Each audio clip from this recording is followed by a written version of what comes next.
Bonsoir, bienvenue dans notre émission Remettons les pendules à l'heure.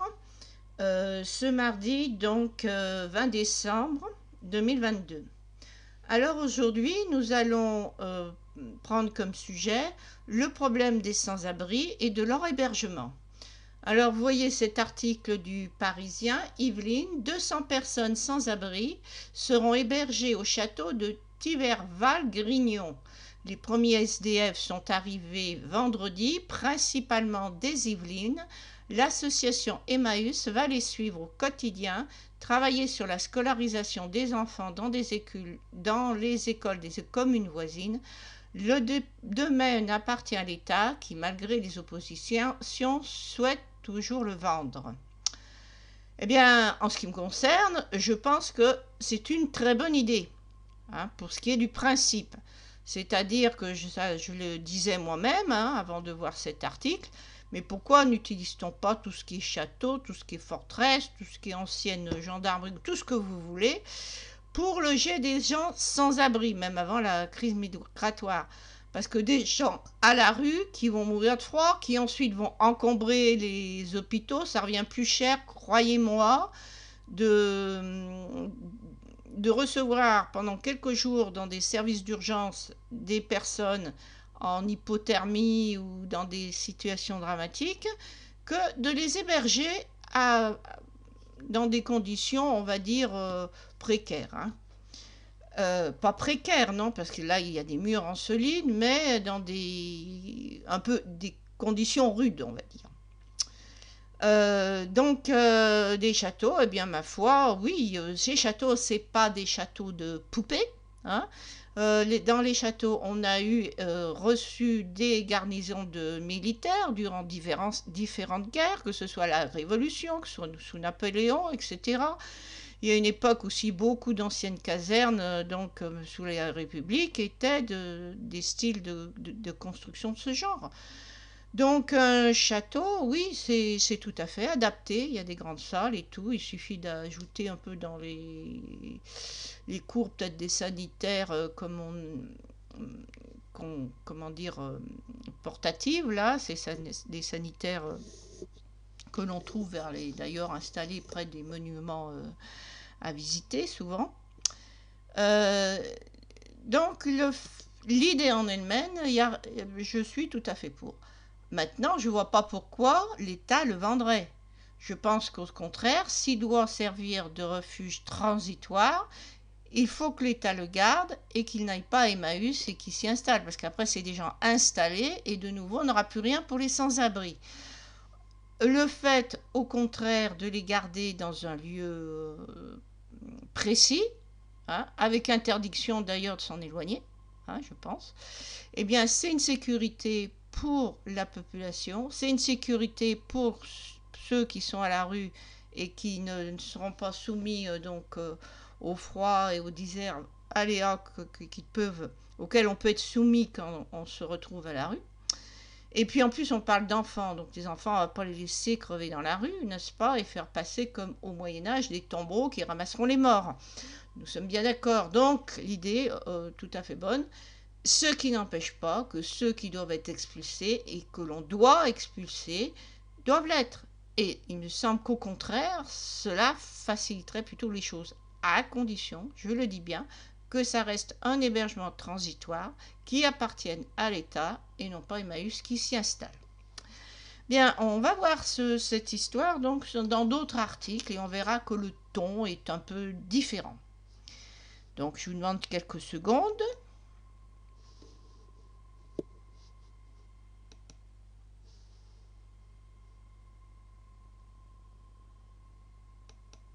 Donc on avait vu 200 ZDF dans l'autre article.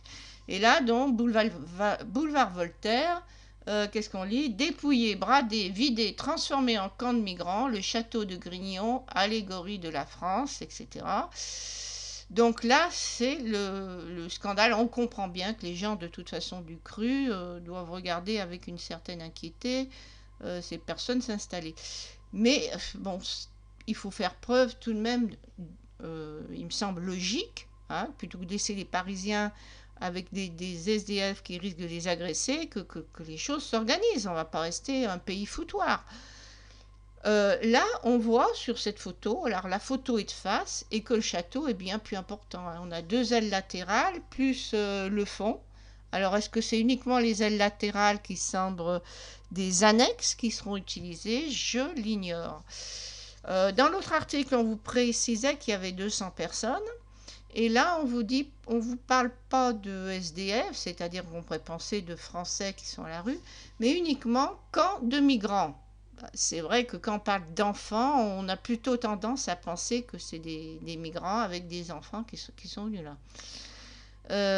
Donc moi, je dis une chose, c'est qu'en tout cas, ça doit être ouvert. Tous les SDF, que ce soit des migrants, que ce soit des Français, que ce soit des alcooliques qui ne veulent pas quitter la rue même, ils doivent de toute manière être mis à l'abri cet hiver de gré ou de force, et s'il faut, dans des structures fermées. Et comme on ne veut pas partir à tout va, eh bien il faut récupérer ce qu'on a, et système D. Ce genre de bâtiments, c'est extrêmement facile de pouvoir les fermer parce qu'on a déjà des murs un peu de tous les côtés, etc. Donc on va lire peut-être un petit peu ce qu'il en est là dans l'article.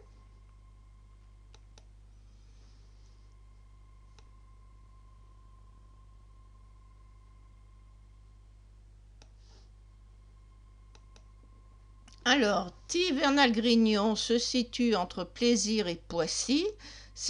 Donc il me semble pas bien loin de Paris. C'est un de ces villages miraculeusement épargnés par la bétonisation de la Grande Couronne, donc exactement, qui semble dans un autre espace-temps que Mantes-la-Jolie ou Trappes, pourtant terriblement proches. On peut y songer sans difficulté à ce que devait être la ville du jeu de Louis XIV, bon, la nostalgie aristocratique, bon, on va laisser courir tout ça. Nous sommes au XXIe siècle. Il y a un château donc dans ce petit village, donc il y a un château du XVIIe, admirable mélange de rigueur et de raffinement. Effectivement, je le trouve assez joli. Mais je vous dis, un château, c'est pas fragile. Il suffit simplement, quand même, évidemment, qu'il y ait une surveillance, une autorité. Donc il a une histoire qui se confond avec celle de la France, construit par un noble d'Europe, président du Parlement de Paris à la fin du XVIe. Donc ensuite c'est le fils qui en hérite, etc. Il passe de main en main, etc. Bon, on nous fait un peu l'histoire un peu de tout ce château. Eh bien oui, et puis il peut poursuivre son histoire plutôt que rester mort, à mon avis. Je disais donc qu'il peut continuer son histoire plutôt que de rester comment dire, un tableau mort, de continuer son histoire en recueillant des gens justement sans refuge. Tout ça fait très vieille France. Il a donc été prévu de déménager l'école sur le plateau de Saclay en 2021, puisqu'avant donc ça avait déjà été transformé en école d'agriculture. Donc ils ont mis une autre école, bon, et bien autant l'occuper effectivement par des migrants, qui par contre devront être expulsés, et pour des SDF qui sont pris en par Emmaüs, si c'est les SDF donc qui sont français. Qu'est-ce que je voulais dire aussi que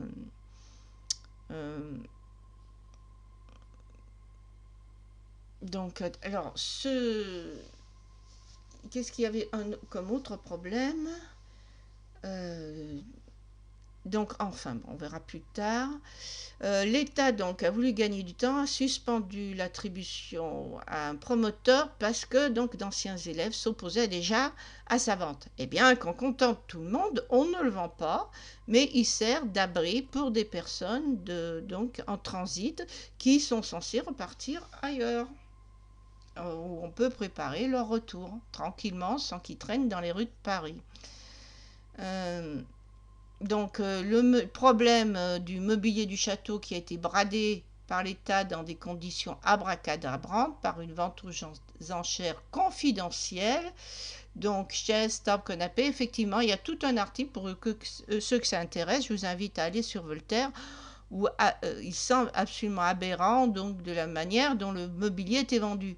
Mais ça, c'est un problème peut-être de corruption qui est indépendant de l'article, du problème SDF, parce qu'on n'était même pas obligé de vendre. Hein. Vous voyez que c'est suffisamment grand. On aurait pu mettre tout le mobilier dans des pièces sous scellées, et tout simplement, hein, en attendant aussi de réutiliser ce mobilier de manière plus appropriée ou au cas où ce château ait une autre vocation ou ailleurs. Donc voilà, cerise sur le gâteau, dernier clou sur le cercueil, ce château, attribué au cours du mois de novembre à Emmaüs, le château va devenir un centre d'accueil de migrants. C'est qu'il fait froid en Île-de-France, beaucoup plus froid qu'en Afrique, mais maintenant que nos hôtes sont là, on ne va pas se contenter de leur donner une couverture, n'est-ce pas?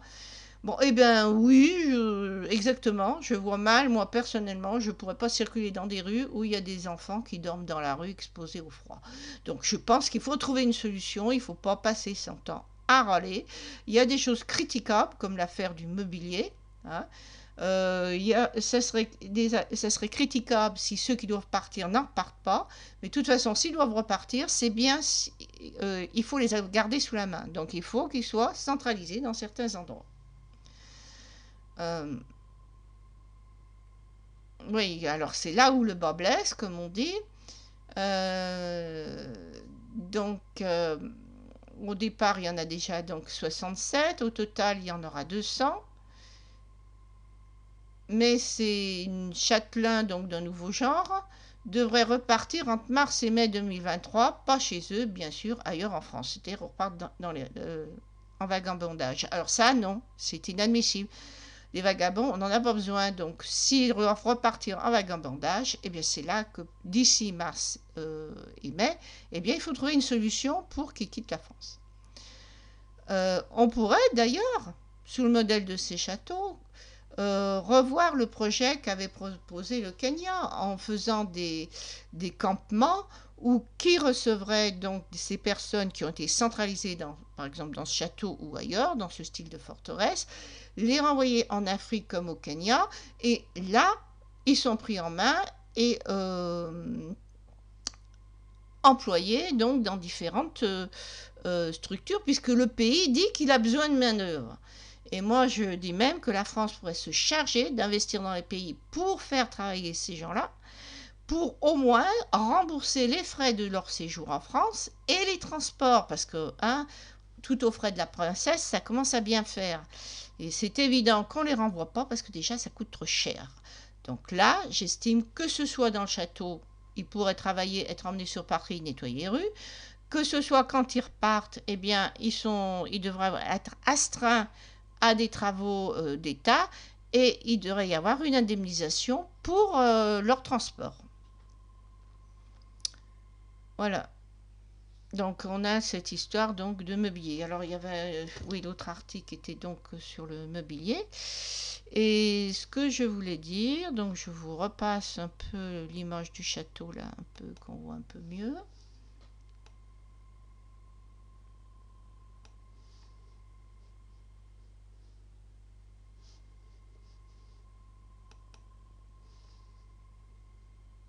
Alors je vous montre quand même donc l'article là qui parlait de ce scandale vide-grenier et brocante en tout genre.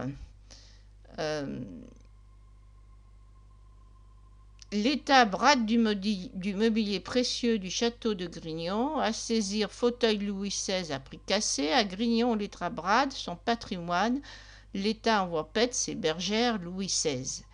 Donc, on voit des prix pour quelques dizaines d'euros d'objets qui, en fait, comme c'est une vente un peu à l'écrit, sont montés même des fois à 2000 parce qu'il y avait des acheteurs. Mais bon, on voit que c'est vraiment justement le mobilier a été bradé. Donc, pourquoi ce scandale? Pourquoi c'est une vente secrète entre amis? On se demande. Donc, revenons. Là, on le voit, le château, donc sur cette image. Eh bien, moi, je vais revenir encore alors à un autre problème, qu'on semble oublier, c'est le problème des djihadistes, des enfants des djihadistes notamment. L'Irak, tout ça, ces pays, la Syrie, ils n'ont pas demandé à recevoir ces gens-là qui sont partis tout de même de chez nous. C'est sous notre responsabilité. Et où qu'ils soient, ils sont dangereux. Ils sont dangereux pour nous. Ils peuvent aller contre les intérêts des Européens où qu'ils soient. Ils peuvent revenir de manière illégale en France. Je pense que de toute façon, les enfants, ils sont récupérables et c'était bien mieux de s'en occuper maintenant que d'attendre d'en faire des futurs djihadistes qui auront grandi dans des camps complètement isolés du monde et abrutis par les versets du Coran. Donc ce type d'établissement, eh bien, ça serait tout à fait parfait pour recevoir ces enfants-là, les encadrer et les élever sous d'autres valeurs en les coupant, les isolant justement du milieu qui pourrait donc les orienter. Un enfant, ça oublie. Hein. S'ils sont justement pris en groupe, l'intérêt, si vous voulez, quand ils étaient dans l'État islamique, c'est comment expliquer, il y a une dynamique de groupe. Ils se trouvent bien parce qu'ils sont un groupe qui font quelque chose. Eh bien là, on peut les prendre en groupe et orienter cette dynamique simplement dans d'autres buts, dans d'autres idéaux, en leur apprenant justement, par exemple, la science, la biologie, l'importance du caractère sacré de la vie, et en luttant, en prenant conscience que si des gens ou des enfants en arrivent là, c'est parce que dans on inculte une idée stupide qui est celle de la révélation, c'est-à-dire que vous avez quelque chose, une vérité qui vous tombe du ciel et il n'y a rien d'autre. Donc l'instruction a pour but de vous faire comprendre que tout, quel que soit, que ce soit la science, que ce soit même les religions, hein, y compris l'islam, tout ce que vous voulez, le christianisme et même le judaïsme, tout vient de la rencontre de croyances dans d'autres religions qui les précèdent, qui se rencontrent et vont vers une nouvelle conception spirituelle adaptée à une évolution de la société. Je prends comme exemple très simple. On voit toujours Jérusalem, c'était pas un dieu universel, c'était à l'époque des Juifs le dieu du temple. On sacrifiait des bêtes comme on en sacrifiait dans les temples païens. De la même manière qu'à Babylone, eh bien, vous aviez le dieu de Babylone qui était Marduk, hein, le dieu de cité. Et ensuite, ce dieu, eh bien, il va grandir avec les chrétiens qui se dispersent dans tout l'État romain. Il devient un dieu universel, mais ça s'est fait par étapes. Donc, j'ai pas le temps de. C'est ça qu'il faut apprendre aux enfants. Voilà. Donc, l'idée en elle-même, elle est bonne. Moi, je suis contre laisser pourrir des châteaux, des églises, car c'est ce qui se passe en ce moment, hein, et qui ensuite sont voués à la destruction. Il faut entretenir notre patrimoine, apprendre à ceux qui seront hébergés à le respecter, bien évidemment, et le réutiliser, le réemployer. Voilà, bonne soirée. N'hésitez pas dans vos commentaires de me donner votre opinion.